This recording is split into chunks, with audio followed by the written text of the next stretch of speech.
8 college kids camping in the woods getting killed by ghosts or demons or aliens or all the above? Who fucking knows? All we know is that we watched Pledges. We watched it so you don't have to. So you know what time it is. Horror, so bad it's scary. Splitting up is never okay. Plot, who needs it? Don't turn on the lights. Cars don't ever start, but that's alright. Running upstairs instead of out the door. Good acting, what do we need that for? Horrible horror, so bad it's scary. Enjoy the show, but not really.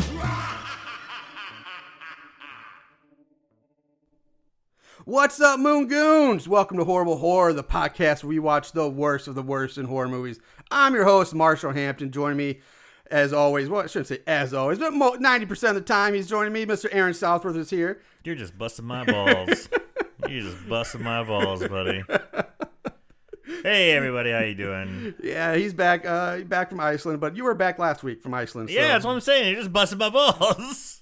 Well, I can't say 100% of the time because 2 weeks ago before that you weren't here. So That's like true. 90% of the time, 99%. No. Well, fine. You're here 98.9% of the time then. Yeah. I'll get out my fucking calculator. You can All count the number of times I've missed a show on one finger, I think. Not one finger. 2 fingers? 2, I think. Yeah, because we did Creepazoids and Zombie Decadence without you when you had your brain surgery. Yeah, that's right. Yeah. No, 3. No, what was the third one then? No, okay, you did Zombie Decadence. Didn't No. you? Oh, then it was 3. Okay. So it was Creepazoids, Zombie Decadence, and Hide and Go Shriek. That's right, Hang Shriek. Okay, so Oh, 3. 3. So three digits for yeah, me. Yeah, 3 digits. Yeah. I think I'm in double. And Whatever. Yeah. Anyway, for this week, we don't. I'm stumbling all over the place. Fuck this. I can't even talk. All right. So this next few weeks, we are going to be doing a kind of like a series of Greek week, fraternity, sorority, horror movies. I got a little, I was like, what? Marshall misses his fraternity. Well, I was thinking like, because we did the Halloween theme. I kind of doing things in a block with a theme. And honestly, it kind of makes it a little easier for me to plan ahead. And if I know what the themes get, I can find certain movies. You miss your fraternity. And then I was like, you know what? This is the type of year where, like Hell Weeks and pledge ships come to an end. And the pledges start going to, become actives. And it's this time of the year where... Because you miss your fraternity. Where I did mine. So I was like, you know what? Let's do it. Let's just do it. I wasn't in a fraternity. No, you weren't. No. So I was like, what the fuck? So we're doing that makes me a... GDI? GDI, yeah. Yeah, but anyway, so before we get into pledges, guys, check out our Facebook page. Check us out on Instagram and Twitter at So Bad It's Scary. You can also check us our website at horriblehorrorpodcast.com where you can stream and download all of our episodes and follow everything else we do, all of our silly, stupid shit. Our Hall of Fame is there. Our store is there, so if you want to buy a shirt, feel free to buy a shirt. That'd be awesome. You can also donate to our Patreon page. That'd be awesome as well if you guys want to help get back and make the show a little easier for us to financially continue to do. And then you can download and listen to us on iTunes, Google Play, iHeartRadio, and Podbean. I think we're also on Stitcher.com. So, yeah, we're out there, readily available. So check all that out. I just stole Aaron's job for the week, so I know you didn't even you just started going. I'm like, I'm just gonna let him go through this. Yeah. So let's move on to pledges. Okay. After I got might as well say it. When I watched this movie, I was like, what am I doing with my life? Good God. It was that bad for you, huh? Holy shit. Okay. So this movie is relatively new. It was released on August 7th of 2018. That new? That new. Yep. Fucking hell. Yeah, it's pretty darn new. Written by Brian Binder and Austin Redding. Directed by DJ Red. Not Reed. I almost said Reed. Red. DJ Red, which I swear to God, it probably is just a fucking bro DJ. Or, well, who was the guy that wrote it? Redding? Austin Redding. Austin Redding? You sure it's not Austin Redding, his DJ name? DJ Red? It could be. Very well could be. DJ He's like, Red. This is his directorial debut. Oh, you think? Yeah. You can find this on Amazon. That's pretty much the only place you can find as far as I'm concerned, as I know of. It's the only place that would carry it. They carry anything. The cast, I'm only going to mention 2 people in the cast. Nobody is really a whole lot really worth mentioning. First person I'll mention is Natasha Halabi. She's got 13 credits. She's also in the Christmas horror movie called The Elf, which we may be doing this holiday season. We might be doing it. And then Zach is played by Tim Dreyer. And the only reason I mention him is because he is a local boy. He's a St. Louis hero. No shit. Yeah, he is from St. Louis. So I'm not going to say hero, but he's a St. Louis kid. He's one of us. So one of us. So yeah, he's in this movie.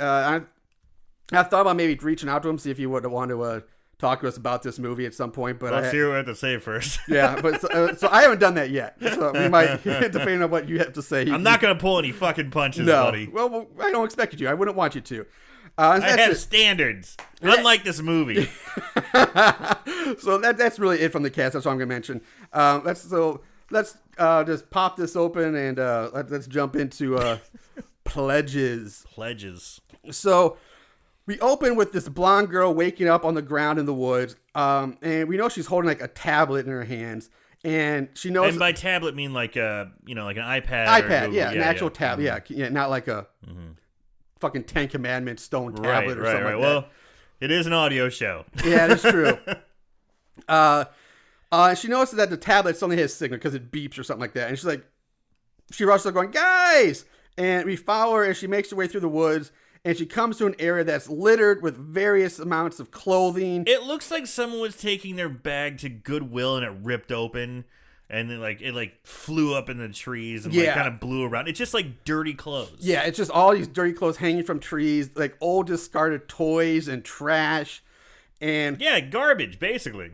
Yeah, and there's this one large tree that's probably, like I said, more than a dozen articles of various clothes just hanging from its branches throughout this tree. Her tablet beeps again. She turns around to look at something and then screams, and that's when her head gets cut off and sent flying across the screen, leaving a bloody mist in its wake. Her body falls to the ground, blood spurting out of her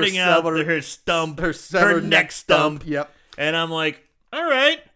Yeah. Okay, I kind of, and then it says 80 hours ago. Well, yeah, 80 hours before. Yeah, we cut to this aerial night view of some city, and 80 hours before heads roll is what it says. Yeah, so you know what? Honestly, right off the bat, I'm like, okay, all right, got my attention. All right, well, that's good. What do we got? That's good. Now we meet Zach, who is played, like I said, played by our St. Louis guy. He's hanging out in the back of this, like, straight up child molester van 101. Just white van, no windows. White van, no windows. I got a bunny in the back. You want to pet it? Yeah. And he's messing around like this GoPro style camera and his cell phone. And then we quickly cut away to this girl taking a shower. And we see 2 people dressed in black wearing masks. They enter the bathroom. And before they kidnap her, freeze frame. Well, it's kind of funny because before you even get that, it's like one of the guy, like, they have a little phone. They're like, they stand there in front of the shower door and watch it for a second, and they give her like a little wave, like hi, and then she screams, freeze frame, and underneath it says the Pampered Princess. Yes, and the girl's name's Heather, but yeah, the Pampered Princess. And then so basically over the next several scenes and shots, we meet the rest of our cast of pledges as each one gets kidnapped and taken away. Yeah, so this was kind of confusing for me. Okay. All right, because again, I'm not Greek. All right, so because they're kidnapping this gal, and then the next scene they're kidnapping a guy, and they're kidnapping a gal and a guy, and there's sororities and fraternities. I know that. Fraternities are boys, sororities are girls. Yeah. So what's going on here? Okay, I get you. I now I understand where you're going with that. Because okay, first let's introduce the characters. Then I'll come back because I know what you're talking about. So yeah, we have the next person kidnapped is Ryan, who's the douchebag. He gets kidnapped while in the middle of jerking off. It's kind of funny. Which it is kind of funny. Chad, the musclehead. Then we have Michelle, who's the brainiac. Emma, the quiet one, and then Matt, the good guy. The good guy who's doing bong rips. Yeah, the good guy who's doing bong rips. I'm like, all right. But yeah, so I mean, but yeah, I see where you're going with that because what I found weird because like I said, we didn't do like Now, sometimes we being your my fraternity. yeah. Like there are times like everybody's great. Fraternity stories will do things together like mixers and stuff like that. But not during our pledge. We never did like a cooperative, like a co-op, like Hell Week or hazing or anything like that. It was like if you were gonna kidnap somebody and take them straight to their Hell Week or we kidnap them. You see a lot when they first get initially, like you've been accepted into your initiation. So this kidnapping thing is legit. It can, yeah. There's sometimes you getting sneaked. But they show them like fucking gassing people, like okay, using formaldehyde or whatever. I'm just like formaldehyde. Chloroform. Yeah, but you know what I'm saying. Yeah. I see where they're going because I think in the past, but ours we didn't kidnap you because that's assault, brother. In ours you would get basically a written formal invitation to join. And then there's this big, campus school event, called Running the Bulls, or where where each house would get their new pledges, and it's a big thing and all this stuff. But it wasn't kidnapping. And then when we get Hell Week again, it wasn't. There is no. The fact that it's weird that it's guys and girls, a fraternity and a sorority doing this at the same time is weird. That's the weird thing, unless by some really weird chance, like this is like a co-ed. Yeah, like a co-ed Greek 2018, house. Baby. And maybe there's some out there, but I can't imagine that would be the case. I doubt it. I would highly doubt that. But we only do ever see one set of Greek letters, so we don't. It's not like we don't the fraternity and the sorority letters. We see one set of Greek letters. So it's true. Maybe it is a weird, very weird co-ed Greek house. I don't know, but I see why you would be confused by that. Right? But yeah. Because it didn't really make much sense either. So anyway, all the kidnapped college kids are blindfolded. They're in the back of a van, which is driving them out to the middle of nowhere, where they're dropped off, stripped down to their underwear. After a short walk through the woods, they hear a beep, which leads them to 2 duffel bags filled with clothes and tents. And during this whole time, you can tell it's ad-libbed kind of script. Again, just like we talked about the last couple movies we watched where it's like they had these ad-lib scenes where it's like, oh my God, what's up? Oh, I farted. Oh, you're so gross. Where they're just like trying to be funny and cute. And it's like they're all talking over each other and just sounds like fucking mess. Yeah. And I'm like, oh no. Because that scene where they're like the douchebag, the musclehead, the brainiac, that's not a bad scene. It was kind of like, here are the characters and they're all a stereotype, and I'm like, okay, I'm liking this. I like the intro. I like this kidnapping scene. I'm like, okay, and then this starts happening. I'm like, oh no. It feels like it's like, I can do one more set on my bench press, bro. There's no spot. Oh no. That's how I felt. I felt like, oh shit. Because once there's unscripted mess, that's a bad fucking sign. That's a bad sign. I really enjoyed that. Anyway, so they find these duffel bags filled with clothes and tents, and along with the tablet on which they receive a message and instructions from Zach and Sarah, so they're communicating. And I guess I should at this point I should mention this, that both Chad and Michelle are both wearing glasses that have small cameras attached to it with video feeds that go back to Zach and Sarah, who are watching on tablets in the van, which is parked somewhere in the woods nearby. You have the 3 guys in the nowhere, the 3 girls in the nowhere, and one of the guys has glasses on with a camera, and one of the girls has glasses on the camera. Yeah. And the guy's like, fuck this, I'm not wearing this goddamn shit. And then they get a message that's like, put it back on, we can see you. Yeah. So, okay, they're being surveilled the whole time. Yeah. So, okay. So they're walking through the woods again, and then they find a government warning sign on a post that reads, "Warning, U.S. government property, do not enter, hazardous and toxic materials, protective clothing and breathing equipment required to limit exposure."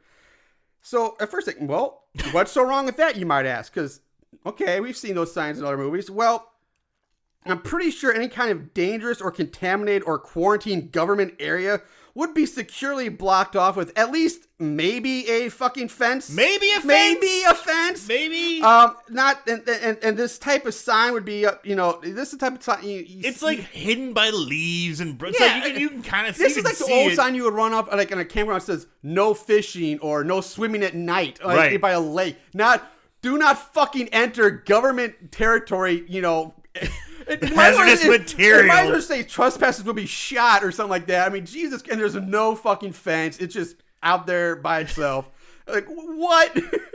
What? Are you kidding me? Like, this, are they something like Chernobyl or something? Like, where are they at here? Right. So, yeah, it doesn't... yeah. So, anyway, after another short scene with Sarah and Zach in the van, which I want to say at this time... I've said Natasha, I think her name is like Natassia, Natassia Halabi. I think she does a really good job as Sarah. I think she's one of the better actresses in this movie. She doesn't have a lot of scene, though. She's not a whole, she's not as well, prevalent as like some of the other girls, the Pledge girls.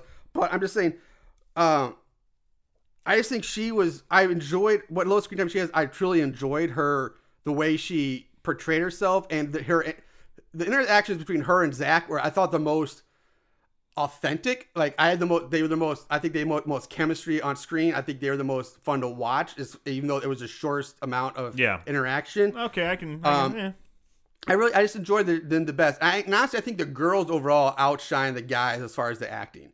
I think Zach's solid, but I think Ryan really lowers the bar for the boys in this movie. I think he was a little overdone. He might have been my favorite. Really? Yeah. But let's keep on going. All right. Anyway, so the group of 6, they're walking through the woods. They're still in their underwear, even though they have clothes in the duffel bag, but they're still walking in their underwear. I thought it was weird. They're like, they got to take a duffel bag and like, shoes, all right, sweet. And they're like, yeah, there's clothes. Fuck it. Yeah. All I thought, like, why? What? Like, why not put the clothes on right there? Well, like, they're all hot. They're all hot people, so like, fuck it. Yeah, but I get that. But at the same time, you're in the woods. You like in a real situation, you're like, oh, clothes. Let's put those on now. Not let's walk another 3 miles and then put the clothes on or whoever. It's just a weird. Yeah, it's kind of. It's really weird. Anyway, finally they come to their designated campsite. They set up camp. While they set up, they're being watched by something that lurks in the bushes, and we get the POV of this thing, which makes it look like just a drunk guy looking through the bottom of a Heineken bottle or something like that. Yeah, I kind of said, because it's often set low, a very low POV. It's always like crawling around the ground. And it's kind of like Raccoon Predator. It's kind of what I thought. It's like, that's what I thought. It's like scurrying around. You can hear that. Yeah, you can kind of hear some noise. That's why it's like this. I just found weird that it was like this. Yeah, Raccoon Predator. But it was like this green filter, and it's always kind of blurry and like wavy. It's like, it's not drunk heat vision. No, it's like drunk dude vision. That's what I thought, man. Raccoon Predator. Raccoon Predator. Yeah. So the group finally get dressed. They're all wearing matching tank tops and shorts, and each one of them has a number on the back of their tank top. But this never comes into play or matters in the end, so I don't know why it's there. Is that part of a Greek thing? No, nothing. I mean, you have in my house. You had pledge. You had your scroll number, like that's like the number, which number you are in the house. So if I'm sitting on my butt, after an intense foosball game in the house, and I'm gonna be like, number 4, bring me a beer. Well, if you're number 3, then yeah, I guess. But okay. Oh, it goes by ranking. Okay, yeah. Okay. It's like your scroll number. So like it indicates what number. You're like, I was 532, so I was the 532nd member of that particular chapter of my fraternity. So anybody lower than that, I would have rank over power, but anybody higher than that would have rank over me. Gotcha. So we're almost giving too much depth into the fraternity life so far, because basically from just the fact that they were in a house or something, that's all the fucking fraternity shit there is. Yeah, they're really. I mean, they do mention throughout the movie a lot that we're pledges, we got to keep going, or we're not going to make it, we're not going to get accepted. But as far as like culture or history or anything to do with actual sororities or fraternities, there's nothing. We also see that they're being watched by Zach and Sarah via night vision cameras that are set up in the trees or something like that. So now they find these 2 Ziploc bags, each filled with a bloody raw liver and a note that tells them basically to eat it. And the first team to finish the liver wins the challenge, and the losing team will be in trouble and have to pay the consequences. The guys are the first ones to start eating. Chow it down, no problem. Yeah, they easily win the challenge, and basically the punishment is the girls have to sleep with the bloody liver in their tent. Yeah. So, which they don't even do that anyway. No. So they finish up camp, and they hear this growl/roar, which they think is a bear. And rightfully so. It's not like that's a good guess. I had no problem with that. Sure, you're out in California. You know, I mean, there are brown bears out there and black bears. And it's like sounded bearish. Fucking cougars. Yeah. Cougars killing like hikers and shit out there. Fucking hell. It turns out it's the thing that I was watching them earlier, and we get more like drunken green POV. Predator raccoon. As this is running through the woods, and it runs up through the woods and then right up to the van. Like it's looking at the van now. Inside Tim. That's my raccoon noise. Oops, I have Tim. It's Zach. Tim's the actor. Inside, Zach and Sarah continue to monitor the others. Now, this fucking van is one step away from being like a full-blown undercover spy surveillance van. I mean, Zach has rigged with like 6 like hanging tablets on one wall, like a whole video screen on one wall. He mounted this thing on, and they have like tablets they're controlling everything with. Like this, like. What the he's like fuck? controlling the camera footage and like the angle of the camera with a little joystick and It's like, how these are college kids. Where do these guys get all this money for all this fancy shit? Because like a van and like at least a dozen tablets, cameras, night vision cameras, like all this stuff. Like, holy shit! When I was in college, I was broke. I was a poor ass bitch. Like all my money went to books, beer. That's why you were 532, Marshall. You weren't number 1. All right. I know it's supposed to be a joke, but now you're like putting too much logic into it. Yeah. All right, you worth 500, but I don't know. But these are rich kids, okay? I got no problem with them having all this junk. We don't know if they're really rich kids or not. They're just. It's not so fucking fancy that it's gonna blow me away. I mean, yeah, it's a lot of tablets, but it's like, it could be just like a collection. Yeah, I've got no problem. I guess, but sometimes I just think that people they do it all the time. Movies and TVs, they always like seem to overdo like the college fraternity life. Like they always make almost every house you see in them. They're always like living in like mansions, and they're always living in like throwing these insane like Las Vegas style parties. It's like. No, they're just college kids. Like, who's gonna get the money to do this shit? So, anyway, so I don't know. Whatever. Fuck it. Get together, buddy. I know. I even had to know about cabs. We even have cabs in college, but fuck it. It doesn't matter. Zach tells a hungry Sarah that once the pledges fall asleep, they can go get food and they'll leave for the night and come back. But to Sarah's side, she wants to stay and fuck with them some more. And here's where I said it earlier, but this is where I first mentioned in my notes that I really like the chemistry between Zach and Sarah in this scene. And there's also like some sexual tension between the two. Like she flirts with him a little bit and leads him on and denies him, and then. It's I don't know. It's to me it was the best parts of the movie were those two. I don't know if it's so much tension as it is just like, guys, he's just being in it. Like, check out what my package. Like, she's like, I want to fuck with some more. You can fuck with this, yeah. No, you know? I mean it's pretty fucking juvenile. It's not very good banter back and forth. Okay, now I'm not talking about that part, but I mean, there's sections where like she leaves them on, like she leads in like they're gonna kiss, and then she pulls away, and she's like, it's cute, it's funny. Anyway, we had different opinions on this.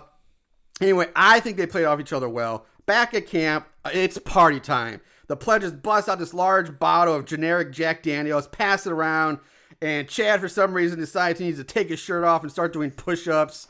Well, it's like I think it's like they're trying to like it's like a montage. Yeah, it's a montage scene. I think they're doing like truth or dare. Yeah, and it's like they're doing shit like that, and they're that's like oh, do 100 push-ups. Oh, do this. Spray me with fucking whipped cream. I don't know if the push-ups were part of the truth or dare. I think you just like I gotta get swole. I gotta get my swole on or something. Anyway, yeah, they do this leads to truth or dare montage. and it goes on. It goes on a long time. Ryan, he later finally goes off to piss, and we see he's being watched by the green raccoon.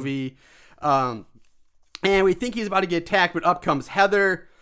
She pulls out a baggie of Coke from her bra, which each snorts some of, because sure, I just carried Coke in my bra. She was kidnapped naked. I know. That's what I thought. Like, where'd the Coke come from? So I can imagine them just saying, hey, put on some panties and a shirt. You just put on this, and we're going to kidnap you for your pledge. And she's like, okay. She's like, hold on, sweet.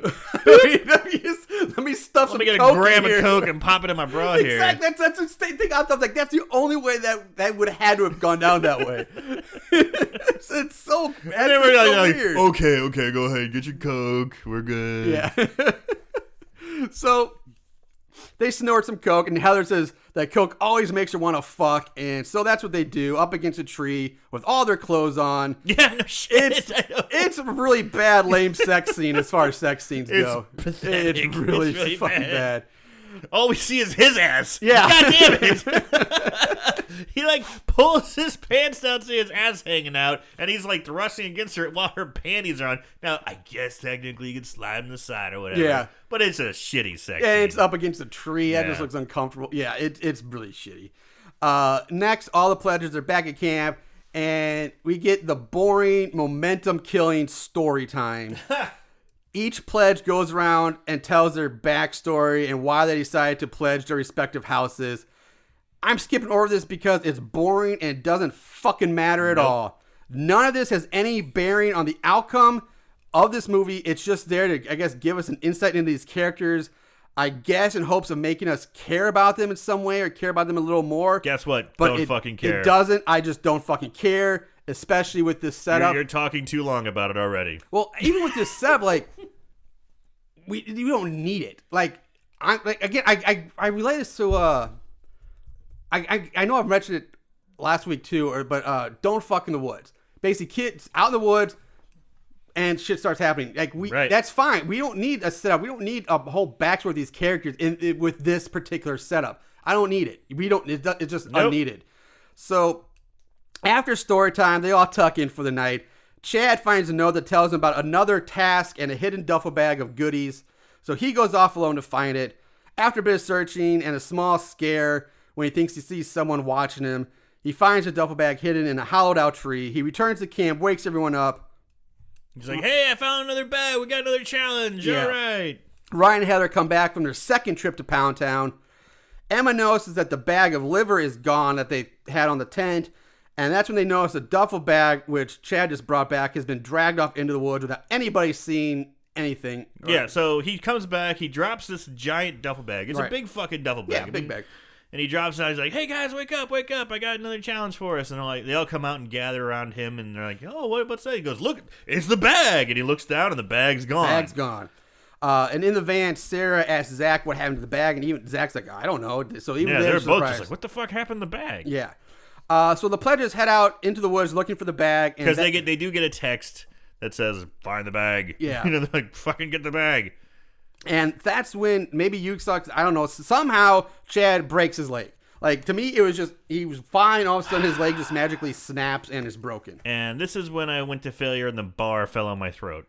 When I'm bench, because they're just like, oh, let's look for the bag. Oh, just slowly walking through the woods.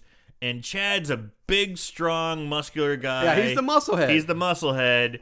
And he, I'm guessing, fell into a pit. Because all they hear is, ah! I don't think he even fell in a pit because you never see him. He never dragged out of a pit. No, he's in like a little hole. He's in a hole. Yeah, they drag him out of the hole. I missed that part. So I guess he fell into a hole and got a compound fracture. Yeah. Of his left leg. Yeah. I didn't even see that. To me, I didn't see anything, and all of a sudden his leg's just broken. I was it's like, what? really fucking hard to get a compound fracture. Really hard. Like car accidents cause that shit, man. Like high impact. Like, bad football play, like a big tackle, it's got to be a real weird situation even when that happens. Just crazy 1 in a million kind of situations. And somehow this asshole, who's in great shape and strong and agile, with a fucking flashlight. Yeah, they do have flashlights. Falls into a goddamn hole after walking slowly and gets a compound fucking fracture. And I'm like, oh no. Yeah, I thought that was pretty bad too. I'm like, this is bullshit. And they're like, oh no, dude. The bullshit meter is rising. Oh, bro. Oh. So that looks like it hurts. And this is where you get a whole bunch of unscripted yelling and screaming and, oh, dude. The others rush to help him while Sarah freaks out about what to do in the van because they're worried like, oh my God, we could lose our charter over this. What are we going to do? Zach tells her to call the house, which is weird because he doesn't say call your house, call my house. He says call the house. So again, like, is this some weird co-ed? Who knows? I don't know. But so he's like, call the house, but now all of a sudden there's no cell reception, even though their tablets are getting messages and reception for them. And that's when they start hearing thudding coming from outside the van. Predator raccoon. We go back to the pledges.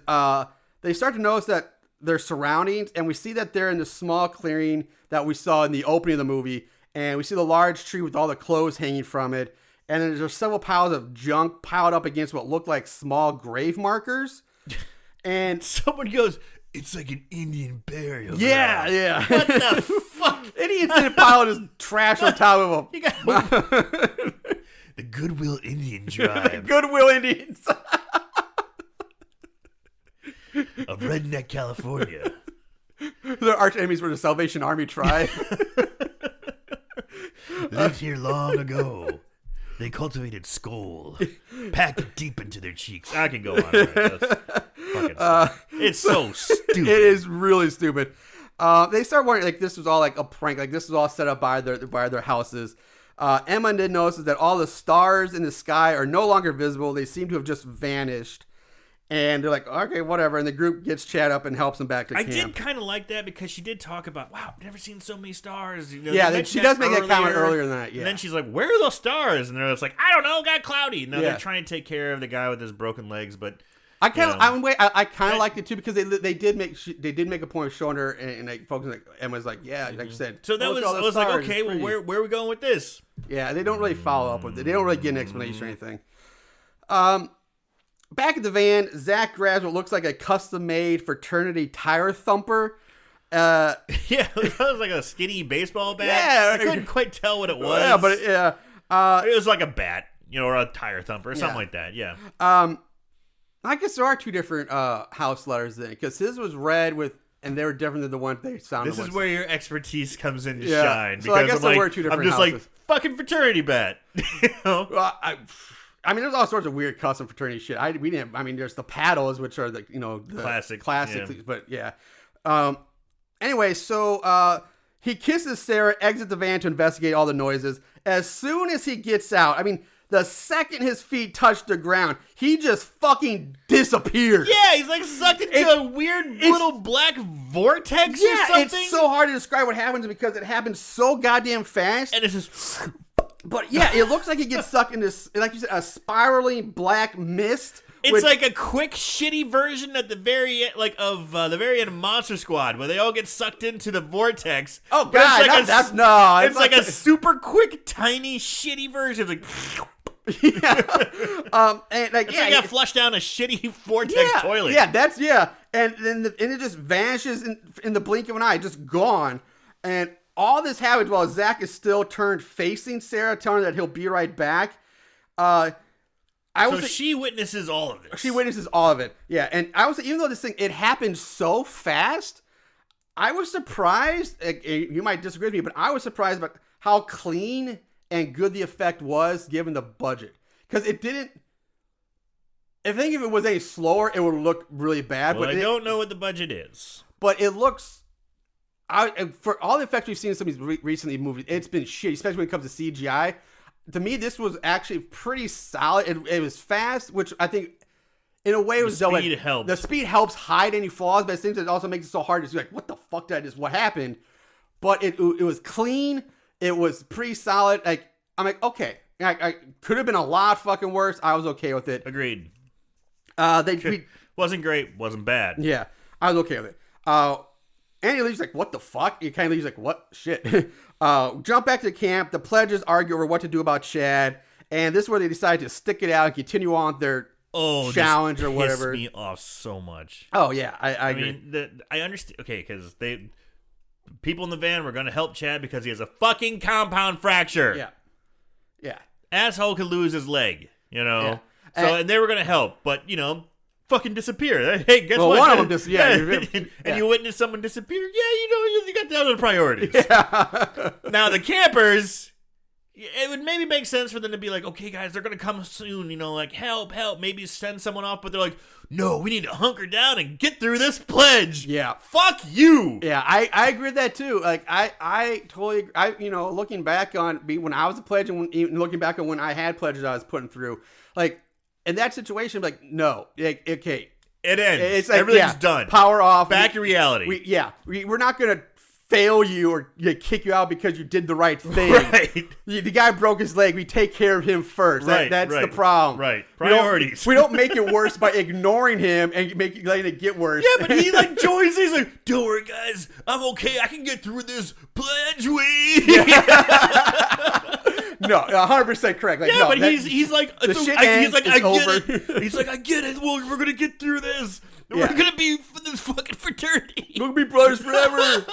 No, you end that shit and you try again later. You reset, do it again. Damn it. Or you come up with something else. But yeah, I agree. They decide to continue on. And then that's when, out of nowhere, a fucking severed foot in a Chuck Taylor comes flying out from the woods, lands right in front of them next to the fire. Like, what? Yeah, Where the hell did that come from? It's not Chad's foot. He didn't lose a foot. And we get some more green POV of them watching, the POV watching them.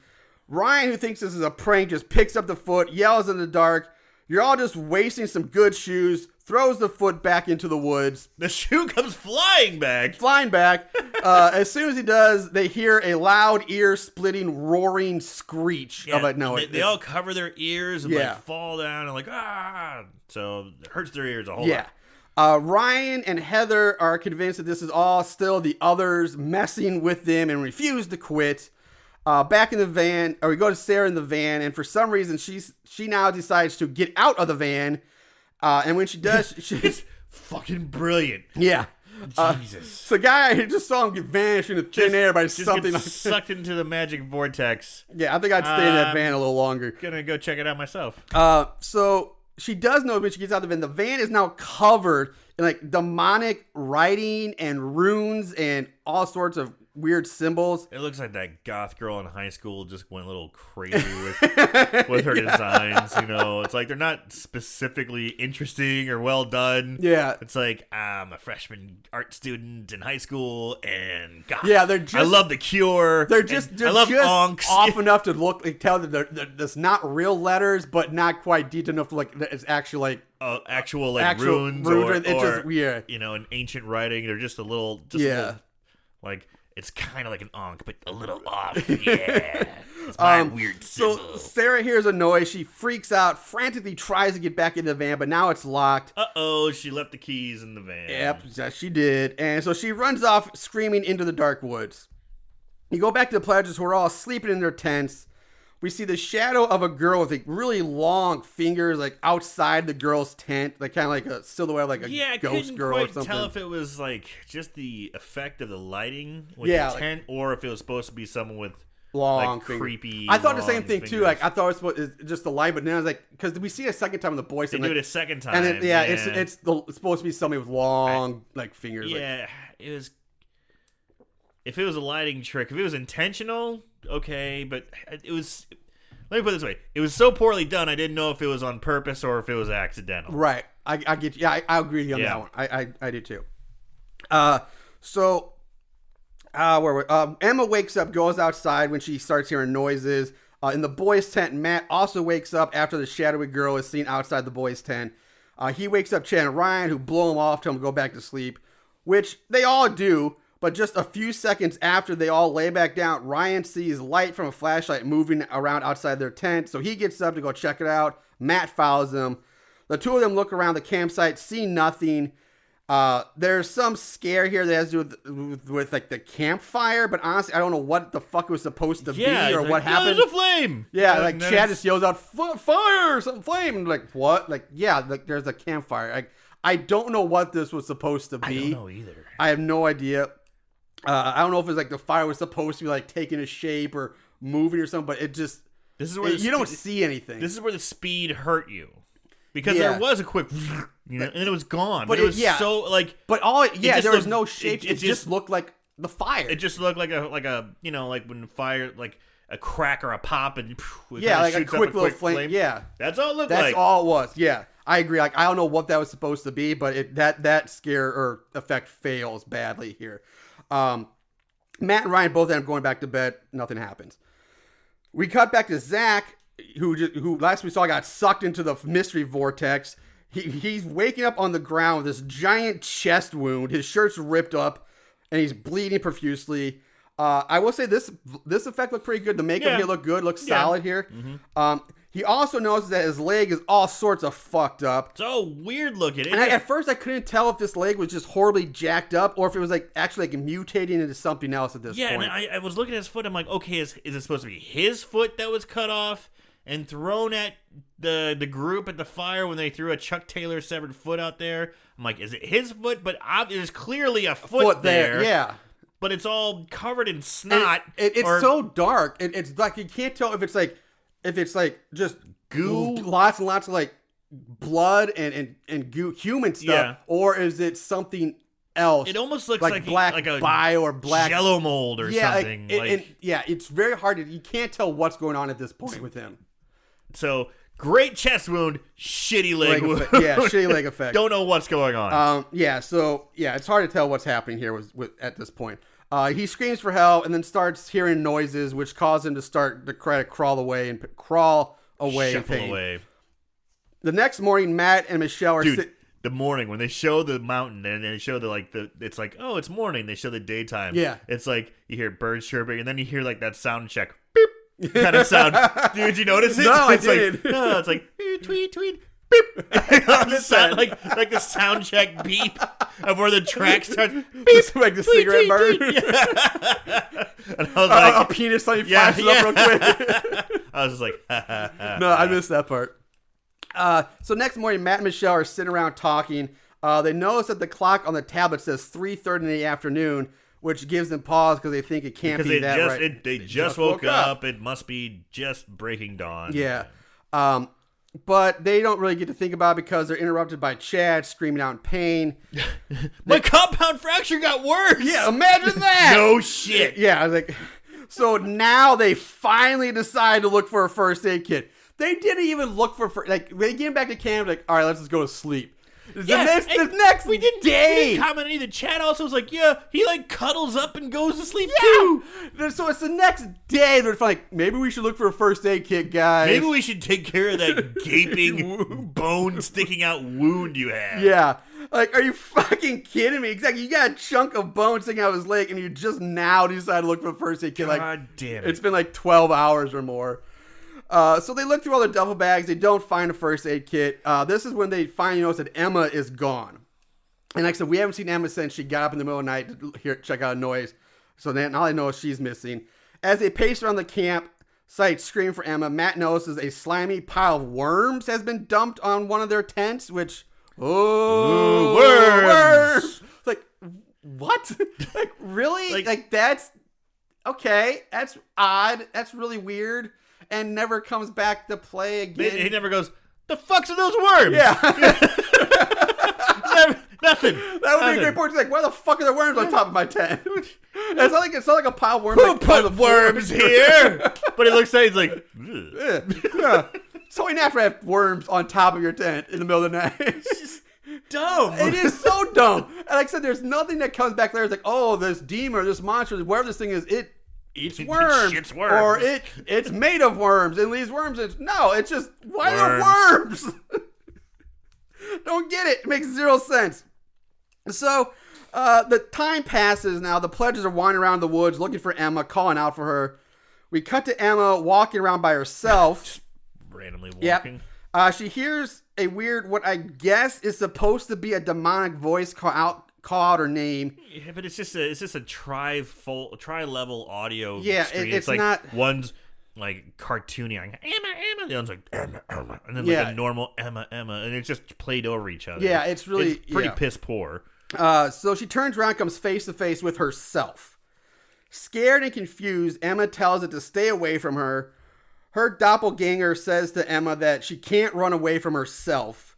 And now we get some weird camera effect and movement, which takes us back to the clothing tree where the Emma doppelganger is now standing. Or maybe it's Emma, but she's wearing the clothes that the doppelganger was wearing. So we don't really fucking know what's going on. White trash tribe of California. That's where we go back to their campsite. Yeah. We go back to the clothing their burial ground.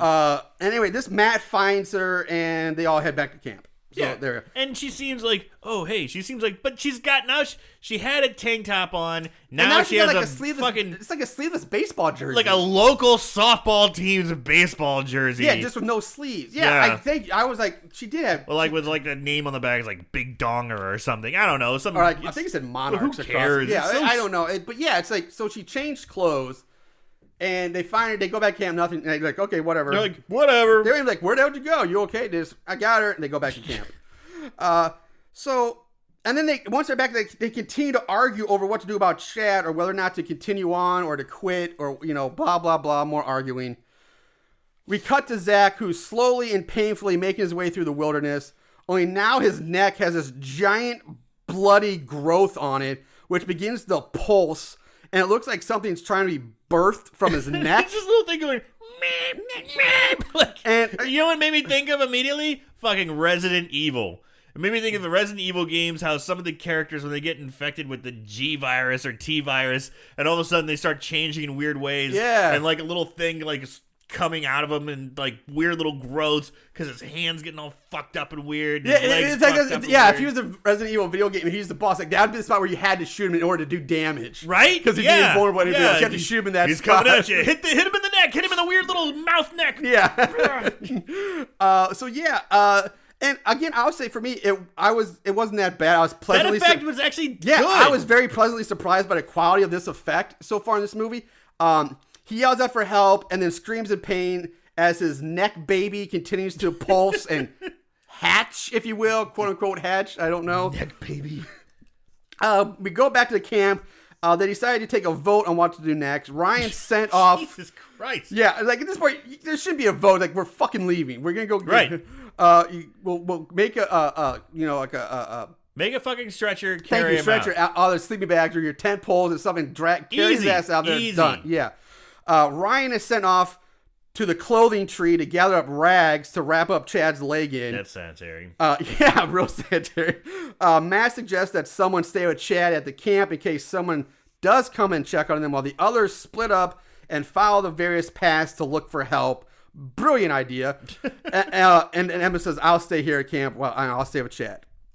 So we jump to Ryan. He's bitching around as he heads to the tree. He's took the Jack Daniels with him. He's been drinking the whole way. And he's just bitching, complaining, blah, blah, blah. He starts gathering up some clothing.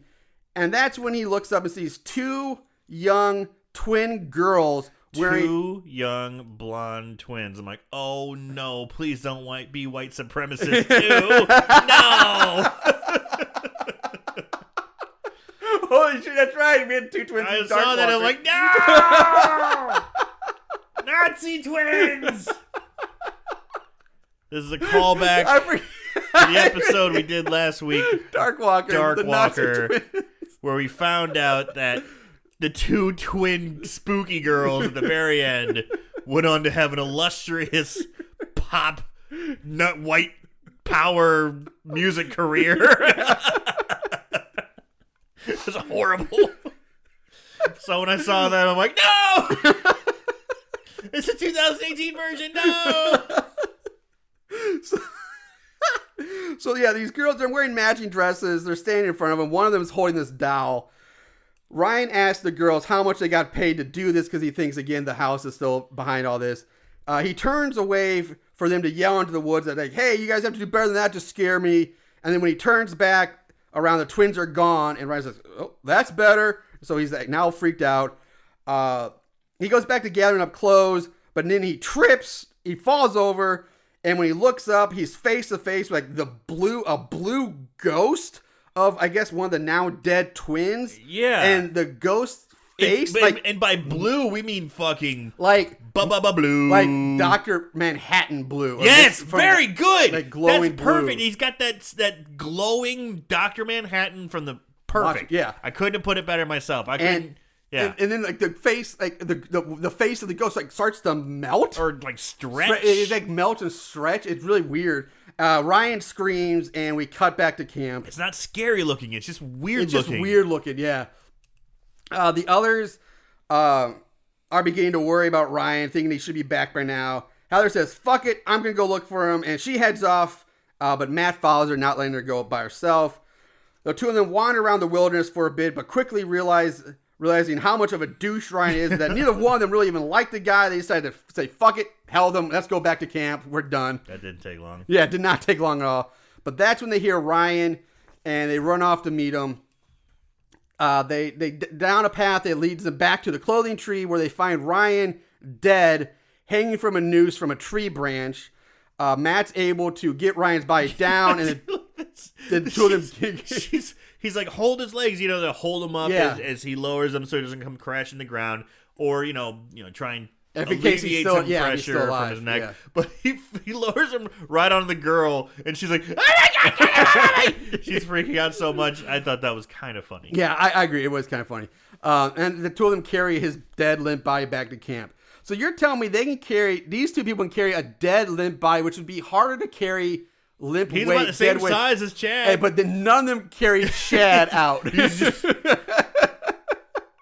But the group at the time, like the group of what would have been 5, 6, actually 6, all 6 of them. So a group of 5 couldn't carry one person. One dude, but these two carry a limp, dead weight body. Dead weight, yeah. Dead weight.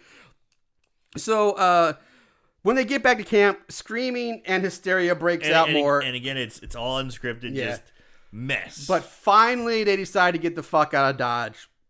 We jump back to Zach, who's sitting down crying as he continues to mutate, because he lifts up an arm, and we see that his arm is like mutating into this large, black, demon-looking hand / claw. Claw hands. Yeah, he screams in terror. Turning into a fucking, proper demon thing. I thought it was going to be more of a bow. A biological organic weapon. Straight out of Resident Evil, man. Yeah. He's turning into one of those. BOW. Yeah. Biological organism, organic weapon. Biological organic weapon or something like that. Yeah. Yeah, I think that's right. Yeah.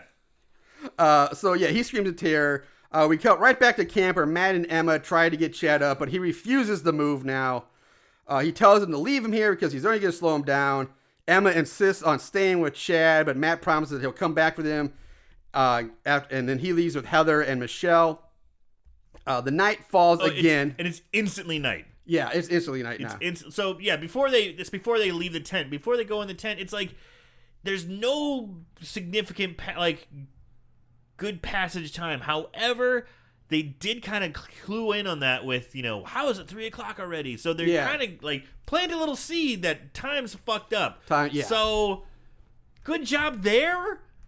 I guess, it is quickly nighttime again. Pitch black.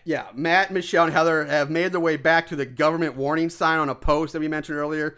Only now the sign is covered in more of that demonic writing and the runes which we saw in the van. 14-year-old goth chick got to it. Yeah, they freak out some more and they take off running.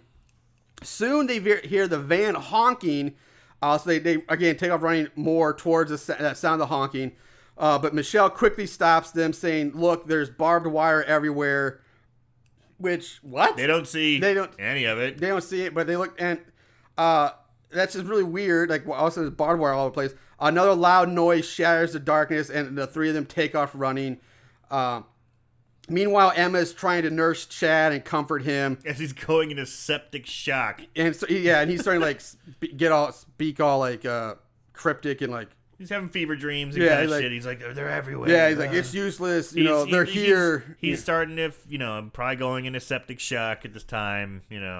Yeah, getting delusional. He's like, it's useless. They're here. She asks him who's here. And he just rambles on about them being everywhere. It's their time. Nothing matters. Yeah, cue Metallica. Nothing else matters. and we go back to the group of 3. They come to an abandoned cooler, like an old, like just styrofoam like cooler, which leads them to assume that they have been left here.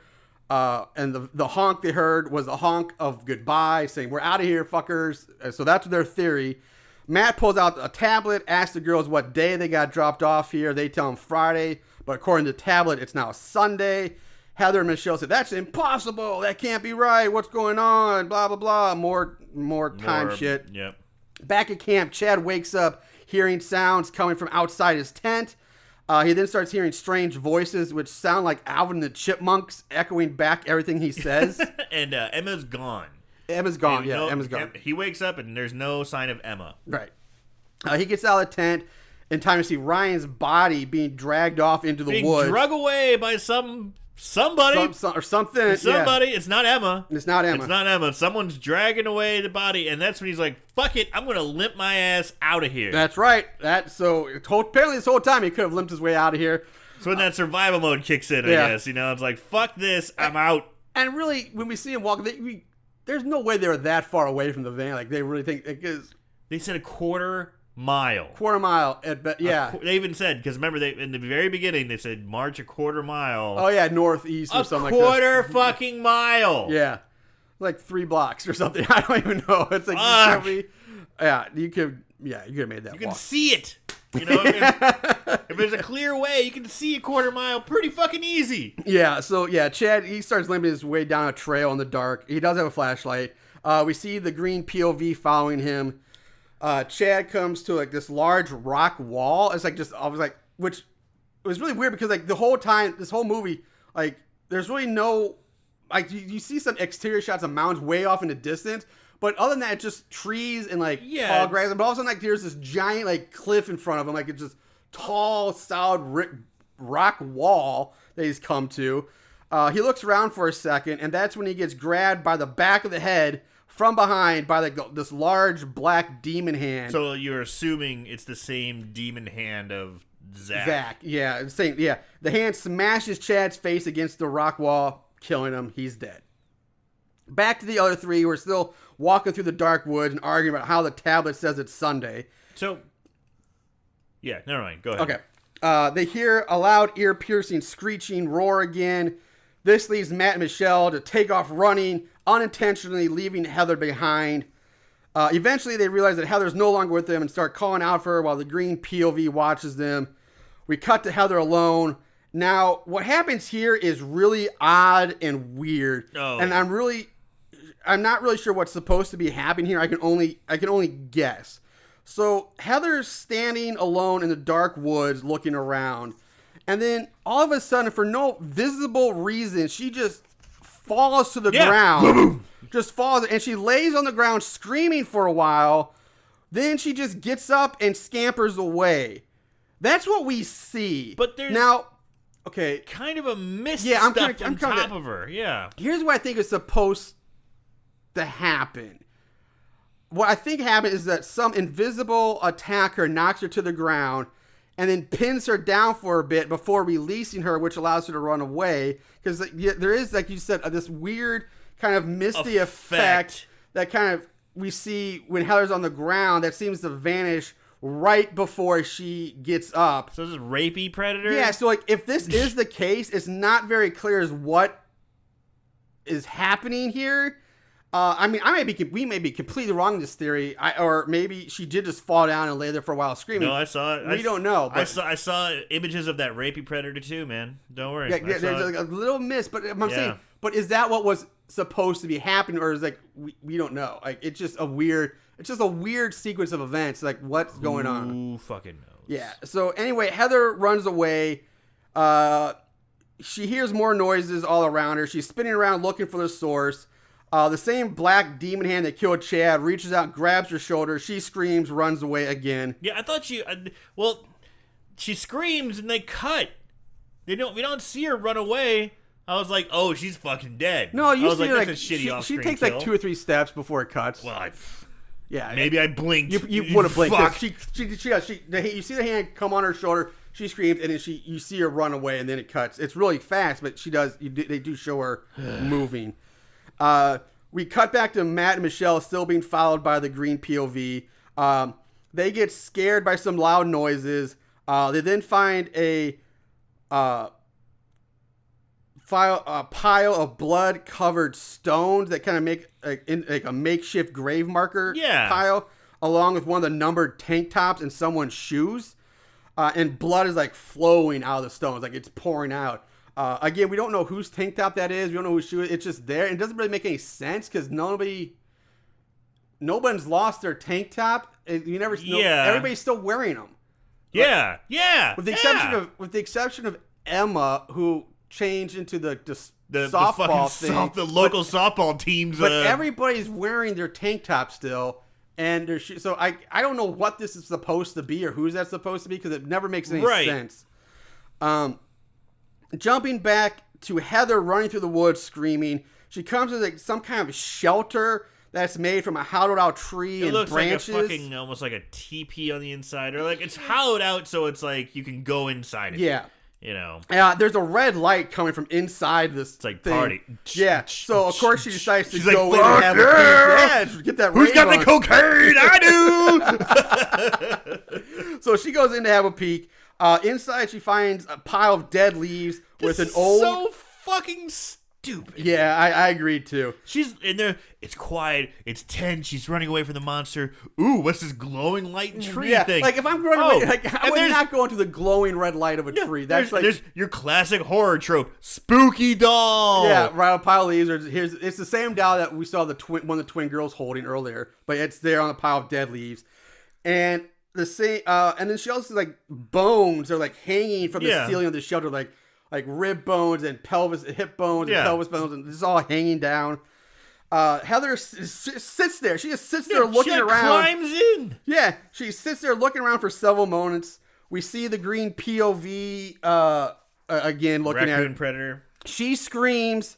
The camera cuts to an exterior shot of the shelter that she's in as blood erupts from the shelter like goddamn Old Faithful. Shits out a whole bunch of blood. Or it's like fucking like a whale cresting like the blowhole of water. Only this time it's blood just coming out of the shelter. And it's almost comical how this looks. It is comical. It's just ridiculous. Just have like a horrible burrito and just fart out blood out the back of this tree? Yeah. What is going on? You just hear So we go back to she's dead. I guess. Yeah, I guess. Or spontaneously combusted. Yeah, or exploded. Or I was gonna make a really bad period joke there, but I'm not going to. Oh, come on. The flow is heavy on this one. Hey. We go back to Matt and Michelle. They start hearing Emma calling out for them. They hear Emma shouting at them, "Run!" They hear Emma's voice say, "Run!" So Michelle looks down at her feet, which are now suddenly all wrapped up and entangled in vines, like poison ivy just came out. Like, bah, there you go. It's barbed wire. Was it barbed wire? It's barbed wire. Okay, I couldn't tell. I thought it was like supposed to be vines or something. No, it's barbed wire. Barbed wire like wraps around her legs. Okay.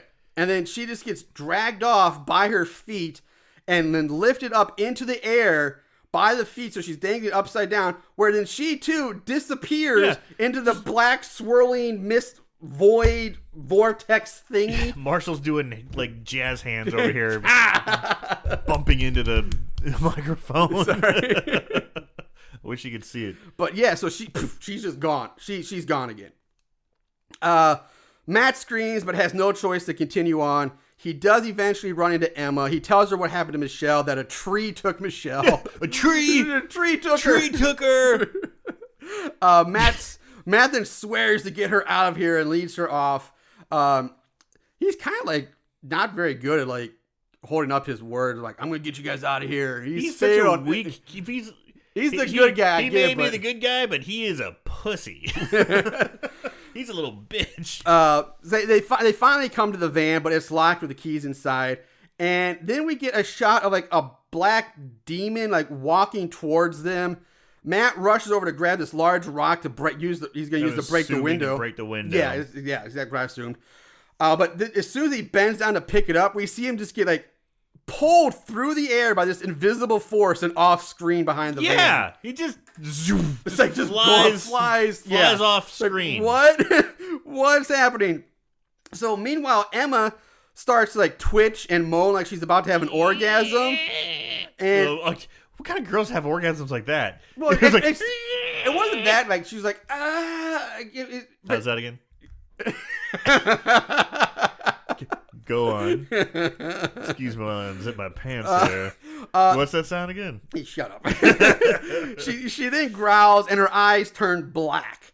Matt stumbles back into view, and we see he's been impaled by this tree branch through his chest. Dude, I saw this. I'm like, you gotta be fucking kidding me. He just comes stumbling up like, oh guys, I don't feel so good. This giant fucking tree branch through his chest. Yeah. God damn it. So he limps up to Emma, asking for like help. She turns to look in with her black eyes. Then, popping up behind her, illuminated by the flashing red brake lights of the van, we see the demon, which looks like a mix between a demon and an alien. Yes. Because he's got like the big, like long, like oval alien like eyes with kind of a elongated head, but very demon-like skin. It's a very weird hybrid mashup. You can't tell what it is. It's like the Predator's cousin. Yeah, I don't know. It's like, we can't quite have decided this is going to be an alien or a demon, so here you go. Yeah, it's exactly what it is. Like a mix up of the two. Matt coughs up some blood. It's not bad. It's not bad. It's just, you don't know what it is. It's just weird looking. Yeah, it is. Am I supposed to be scared of this or fascinated by this? Yes. Am I supposed to be like, wow, an alien, holy shit, or oh my god, it's a demon, run? Yeah, I thought the same thing too. I'm like, instead I'm just like, I don't know what's going on with you, pal. Can we talk? Can you just clue me in so I know how to react? Yeah. Like I said, Matt coughs up some blood, and then in a demon voice, Emma says, "We belong," which it comes back to something somebody said earlier in the movie, but it really doesn't fucking matter. And then what does it come back to? Okay, I have no fucking clue. The only thing I can put together is that there's one. I forget who says it, but it's one of the fireside where they're sitting around talking to fire, and I think it's when they're telling their backstories. Somebody says, I'm just looking for a place to belong. Like, that's why I'm joining the house. Oh, that's a fucking stretch. Yeah, that's the only thing I can think of. And then that's the most common thing you'd say at any sort of fucking fraternity or sorority thing. It's like, I want somewhere to belong. Yeah. That's a very common thing for people to say. Yeah. Incredibly common. Because most of the time people join fraternities and sororities when A, there's nothing else to do, or 2, they can't fucking make friends, and it's a way for them to like become more social and make friends. You joined because there was nothing else fucking to do at your school. Because if I remember, you went to a tiny fucking school, and if you wanted to have a social life, you had to join a fraternity or sorority. I went to a big fucking school where there was a lot of other options, so no one joined a fraternity. There's some middle ground between those two as well, but yeah, I get what you're saying. Not in my opinion. But yeah, it's like, yeah, that's the only link I can make to why she says we belong or what that's supposed to mean. I don't, that's the only thing I can come up with. But regardless, what happens next is fucking insane, because from out of fucking nowhere and for no visible reason, Matt's head just fucking explodes into bloody mist. I forgot about that. It just explodes into mist, bloody mist. Emma laughs, and it gets even crazier. She's laughing, and then she fucking turns into like particles or something and seems to get beamed up by Scotty to the Enterprise. Zoop, like black particles zip out into the... It's like, what? What the hell's happening? This guy's head's exploding. She's getting beamed up to the Enterprise. There's a What's demon going alien on? hanging out like hey, don't forget about me. I'm here too. And then it just blacks out. How can I forget about his fucking head exploding? There's all this dumb shit happening. I'm like, oh yeah, his head fucking exploded. So it just blacks out. The morning comes. We get some more nature shots and a view from one of the tablets in the van right before it loses power. We jump to Sarah, who is at the clothing tree surrounded by all the makeshift graves. She hears the beep on the tablet, looks up, screams as the demon alien thing hand slashes out, cuts off her head, which goes flying. It's that same opening Same shot. opening. Body falls, blood spurts out. We get more shots of the clothing tree as the camera slowly zooms out. Blackout, roll credits. What the fuck was that? Then we are subjected to shitty hip hop by it's really DJ bad. Red, I'm guessing. Probably. Yeah. I'm like, what the fuck? Like, is this a paranormal ghost movie? Is it a demon movie? Is it an alien movie? Or it's just a hodgepodge mixture of all of them, which just makes zero fucking sense at all. Like, I don't know what we just watched. Like, what happened to Emma? Did she just die, or did she really get beamed up to if it's an alien? Did she get beamed up to a spaceship? Is she now like the alien gonna be alien baby mama? Like, just stop. What is going on? Just don't hurt yourself, man. But it's so weird. There's no dots. There's like so many dots, but nothing to connect with them. It's just like, what the fuck's happening? What's going on with this movie? Anyway, so that's my Moon Goon friends. That's Pledges. As fucking weird as that is. Let's move on to favorite kills. There can be only one. Favorite kill. All right. There's some weird shit in this movie. I will say that. But Aaron, what are you leading off with this week? Well,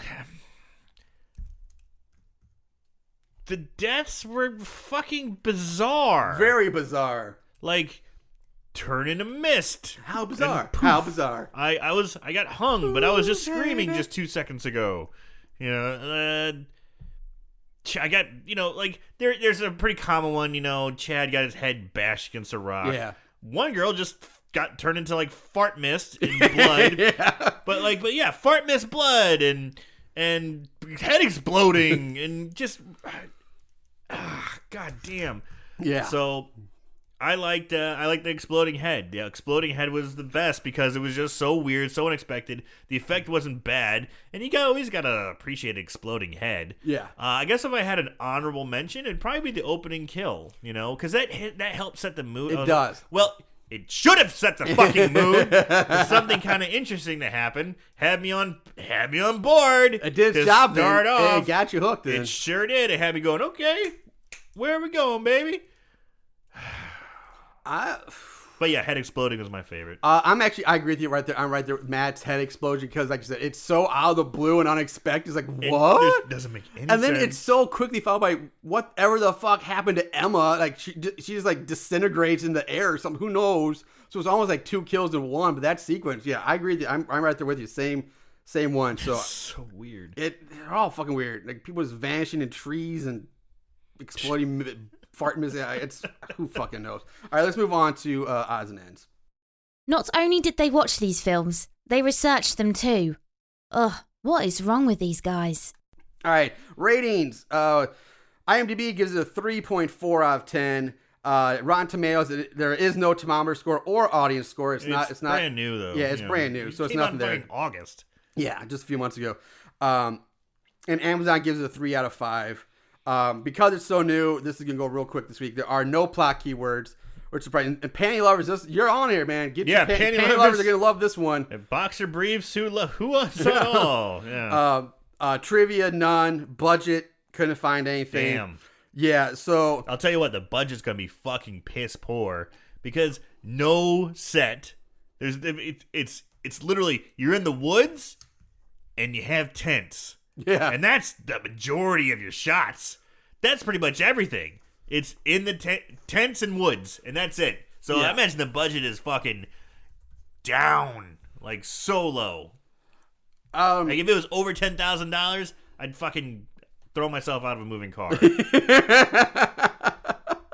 that or I'd probably call someone to investigate it for money laundering, It's... Ugh. Yeah, I wish I had the numbers, but I don't have them on this. But, so, yeah, it went real fast. But we do get to move on to our 5-star reviews. These special movies have a place in these special people's hearts. 5-star reviews. All right, so there were only, it says that it is brand new, so there's only 11 total reviews for this movie at all. So did you write them all down? Not all of them, Ah. but several. There's 4 of the 11 are 5-star reviews. I hope to God it's someone who worked on it. I wish. I was hoping this would be one, but I didn't. From MMHB. You sure it's not Emma? MMHB. This will become a new generation Saturday night cult classic in the tradition of Night of the Living Dead, Friday the 13th, Halloween, and Nightmare on Elm Street. 5 stars. Fuck you. Yeah. What the- how dare you? How dare you, sir, compare those movies with this movie? Is that just a troll? Is he just trying to get me to respond? Trying to get my blood boiling so I can have a Twitter or, I don't know, Amazon Prime ratings beef with this guy? God damn it. All right, so for Catherine Nishida writes, my boyfriend wanted to see this, and I was skeptical going in, but I actually totally enjoyed it. The actors were good, and it was suspenseful. I jumped a few times. There were some laugh-out-loud moments as well, but I'm not sure if it was intentional or not.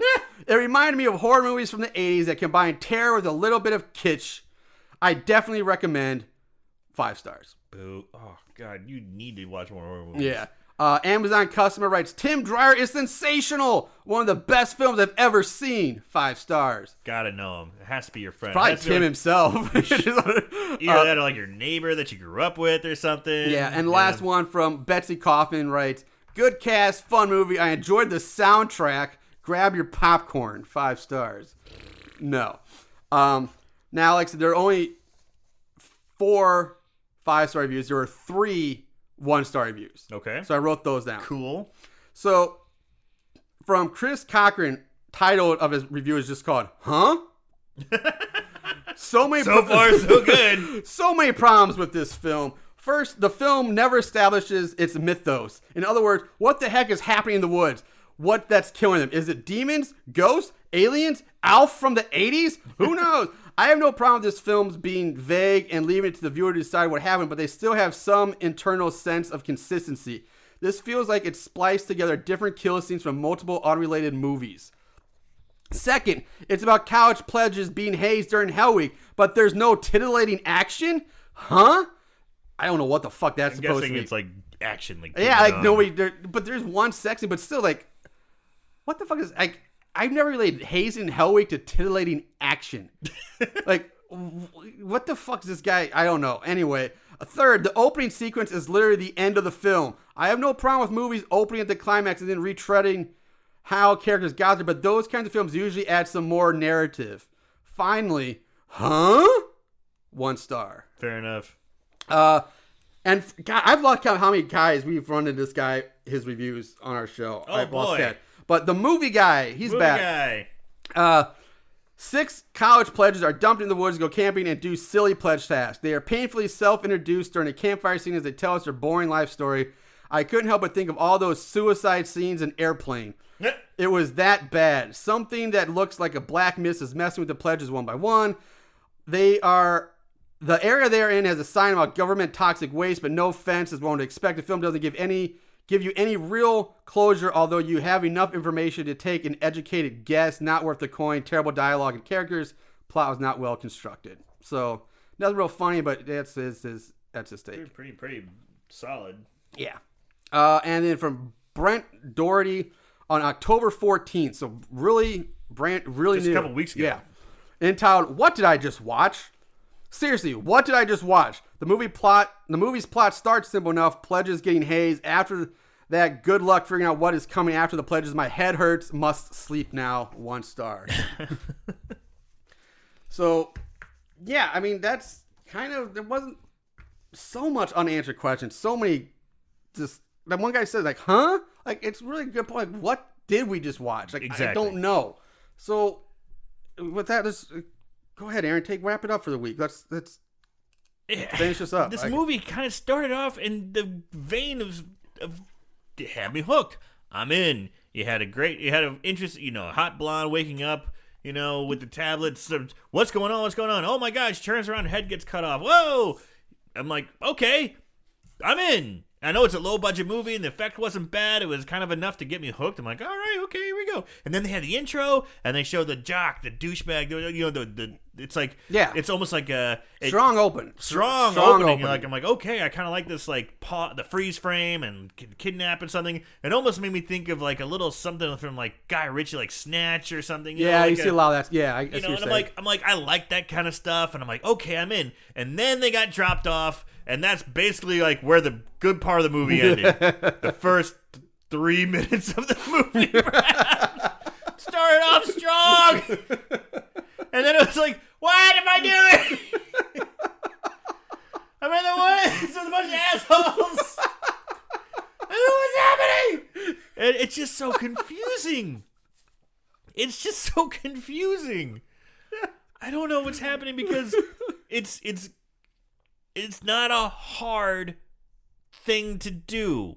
Don't Fuck in the Woods did it perfectly. People in the woods, young, good-looking people fucking around, but they get chased by, and Don't Fuck in the Woods, they got chased by a monster, and, you know, they had to survive. Great. They did a great job. Mm-hmm. Same type of budget, same type of common, you know, tropes. They did a great job of like identifying their stereotypes. Yeah. And then they just decide, well, let's throw a little bit of poltergeist in there. Let's throw a little bit of aliens in there. A little bit of Predator in there. A little bit of fucking, I don't know. The Shining. Yeah, a little bit of fucking, what's the fucking movie where their heads explode? A lot of fucking movies have had explosions. No, the famous one where Michael Ironside's in it. And I can't believe I'm drawing a blank. People are going to fucking hate me for this. I don't know, not Phantasm. It's Scanners. Okay. Like in Scanners when the guys' heads explode. What the fuck is going on? It's piss poor writing. They don't know what the bad guy is. You have these twin little girls coming out, you know. Fuck this movie, man. Yeah. It's just a jumbled mess of what your killer or monster or alien or poltergeist or predator or zombie or whatever is out there, or scary doll or farting tree or whatever. Fuck. Not only that, there was also like just shitty. We didn't even comment on it, and I'm kind of glad we didn't because we could just get lost in it. We tend to do that sometimes. Fucking bad editing, bad, like there'd be scenes that would cut and they're talking over each other, like just bad editing sounds. Like I talked about that audio clip, that sound test moment, like boop, you know, like right. Just a lot of that, just sloppiness that went into it as well. Fuck this movie. It's so bad it's scary. So bad it's scary for me, Aaron. I'll be honest with you, like I wasn't sure where I stood with this movie. Like this movie to me was a trickster. This was like a Loki movie. It was a trickster movie. Like I said, it starts off strong. I thought it starts off good. The special effects are pretty solid for like what was really. I mean, it's a low budget independent movie. Solid special effects. The blood of gore was pretty solid, except for the leg shot. But even then, other than that, like the head explode. Like, it was all pretty well done. And it, you know, it doesn't look bad. It's not all grainy or bad video quality. So it's like, it tricks you. And so I don't know where, like, and I did enjoy some of the kills, like the weirdness of it all. But I'm with you. Like, I don't know if I can get past like the not knowing what the fuck was going on. And like I said, like, Don't Fucking Woods, it's okay. Like, yeah, there's a monster, it's killing them. Fine. That's all you need to know. But here, there's a monster. There's the ghost, the twin ghost that melt the face melting. Then there's like the alien demon, and then there's, you know, all this other shit, like and people disappearing. Yeah, and the misty vortex of what is happening. Government site. Yeah, like all this, like what's going on? Like, if just like, we kind of get the idea that Zach turns into, I guess, the demon at the end, but they don't really do a good enough job of showing, like, okay, is the one we see at the end, is that the one that kills everybody? Is that actually Zach, or is Zach just turned into a demon, and is he just wandering out in the woods alone somewhere? You never really see that it's Zach killing them. Zach Straightforward, he's the one killing. So you don't really know. And then it's just so much weird shit. I know I'm saying the same thing you did, and we're probably rambling on, but man, I just don't know where. Like, I wanted to like this movie because the effects were good. It starts off strong. The effects aren't bad. They really aren't. And compared to like the last several weeks of shit we've seen, like it's head and heels above. More recent movies. To be perfectly honest, the actors weren't horrible. No, they weren't horrible. No, and we've talked about bad acting, and it's like, yeah, it's independent movie. I'm not expecting anything amazing. Not expecting Oscars and stuff. And there's some shitty actors and some, but overall, yeah, they did their job fine. Yep, it's. I think again, it just suffers from the what the fuck. I kind of like we said with Dark Walk, like what the hell was happening? Like what was the point? Like what? Pick one. Is it a demon? Is it an alien? Is it a ghost thing? Is it just pick one of them and stick with it. Yeah. And even when you throw in like those the ghost girls and like this doll, like it then gets too goddamn confusing to figure out what's going on. So it's like they're doing bong rips. You know what's fucking scary, bro? Weird little twins with a doll. Why are they there? I don't know, man. Yeah, that could be. And that weird. trope's always like, what is with twins and little girls? Like, why is ever since The Shining? Yeah, ever since The Shining, now everybody's like, oh my god. And it was weird in Kubrick, and I guess Stephen King wrote it, but Kubrick brought it to life, and it was weird and creepy, and okay, great. Did it right, that was in the fucking 70s. Yeah, get over it. Yeah. And it built up. It was done right. That was a slow burn paranormal movie. This was just a weird ass, what the fuck, let's just throw it in there for no purpose movie. Like, it didn't need to be there. So I guess overall, I'm going to say, even though it's a pretty package, it's a pretty package of shit. Yeah. It's that gift you get on a tree that looks awesome. It's like, oh, it's so perfectly rad, it's pretty, big bow, cool wrapping paper, but then you really open it up, it's just a giant turd. So I'm going to say So Bad It's Scary too. What is the modern day crap gift? Like when you're like, oh my god, this soda looks awesome. Oh.